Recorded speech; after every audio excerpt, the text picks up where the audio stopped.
Encore, je donne ma pensée sur l'actualité politique, surtout, et parler même de ces gens qui font cette activité. Souvent, eux, qu'est-ce qu'ils veulent? S'accaparer du pouvoir.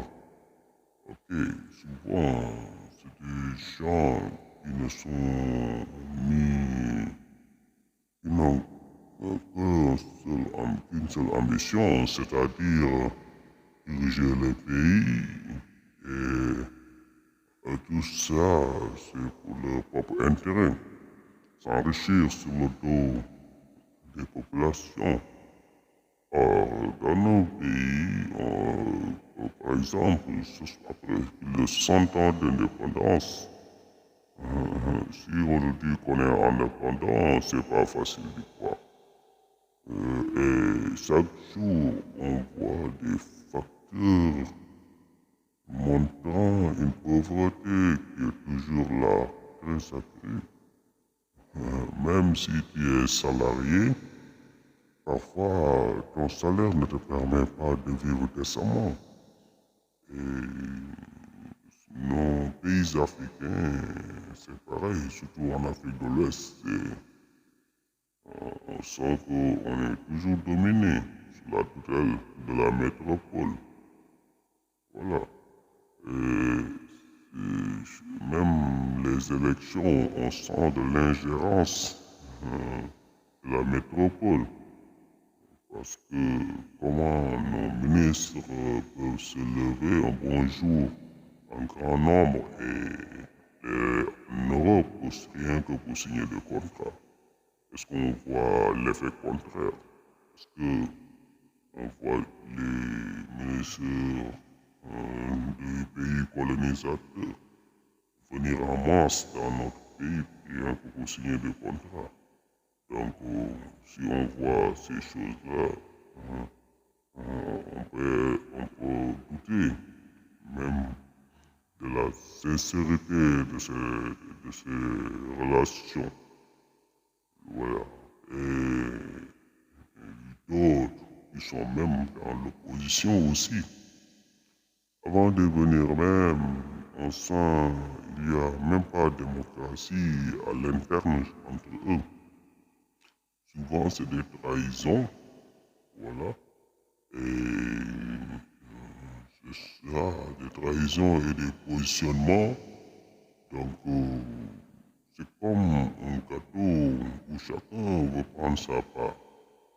Et c'est un groupe très restreint de citoyens qui accaparent le pouvoir. Ils bénéficient des délices du pouvoir. Voilà. Ils n'ont aucune idéologie maintenant. Ils utilisent les médias pour endoctriner la majorité. Voilà. Démocratie, ils parlent, mais on en doute. Autre chose aussi, on parle de quoi encore? De justice, mais on peut en douter. Voilà. Parce que des injustices sont vues chaque jour. Même pour aller aux élections, il y a des candidats qui sont exclus du processus. Voilà. Tout ça, on sent que c'est fait sciemment par le parti au pouvoir. Parfois même, si tu donnes ton passé, on peut t'emprisonner. Donc, voilà, ces pratiques d'autres temps qui se font toujours dans cette Afrique du troisième millénaire.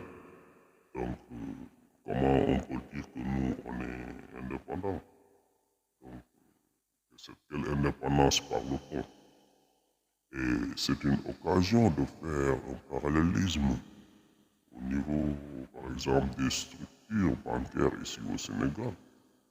Voilà, souvent, il y a des banques, par exemple, où c'est détenu par des étrangers. Mais c'est les nationaux qui travaillent le plus là-bas. Ils sont plus nombreux que les étrangers, mais ils ne sont pas satisfaits de leur sort. Et souvent, ils sont en grève. Et ces grèves-là, ils font du tort à leurs clients. Ils le font à des moments très précieux durant la fin du mois. Parce que eux aussi, comme ils partent en grève, ils vont chercher l'opportunité de faire mal, car ils ne sont pas contents de leur situation, et c'est normal. Et on voit qu'ils abattent un travail très dur.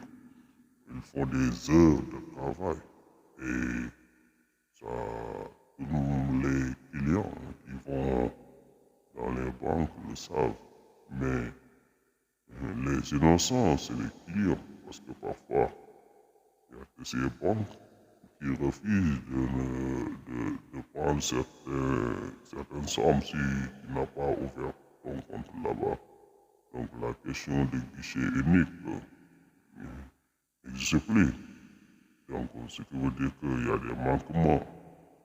Si tu as ouvert ton compte dans une localité très éloignée, il y a des affaires, si tu veux les faire, il faut que tu ailles jusque là-bas. Sinon, tu ne peux pas les faire dans une autre banque qui est dans une autre localité. Au début, dans le cahier de charge, c'était pas ça. Et pourtant, l'État est au courant et l'espère. Et là, on peut même douter, est-ce qu'une question de souveraineté même ne se pose pas? Comment l'argent qu'on doit payer aux nationaux et passe dans les banques détenues par des étrangers? Donc, même un agent de l'État, pour percevoir son salaire, il peut être victime de ces difficultés.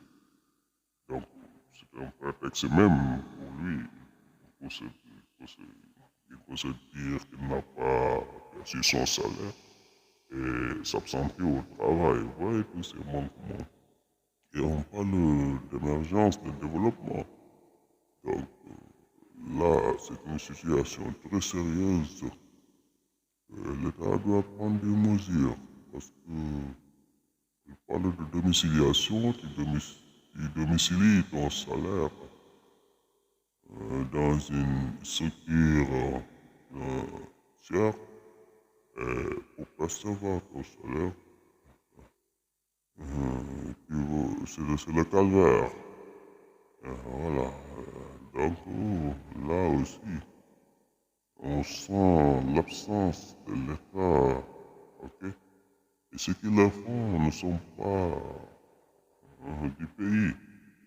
Même si on sait en matière commerciale, il y a une part pour les étrangers, mais le cas du Sénégal, presque la plus, la, les, les- presque toutes les banques ne sont pas sénégalaises.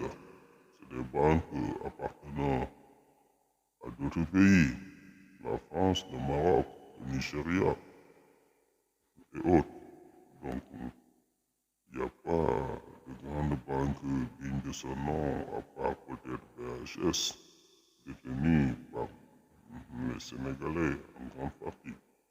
Donc, il y a beaucoup de choses, c'est détenu par les étrangers. Donc, comment on peut se dire qu'on est indépendant dans notre propre pays? Ces questions-là méritent réponse. Et actuellement, tout le monde veut être candidat.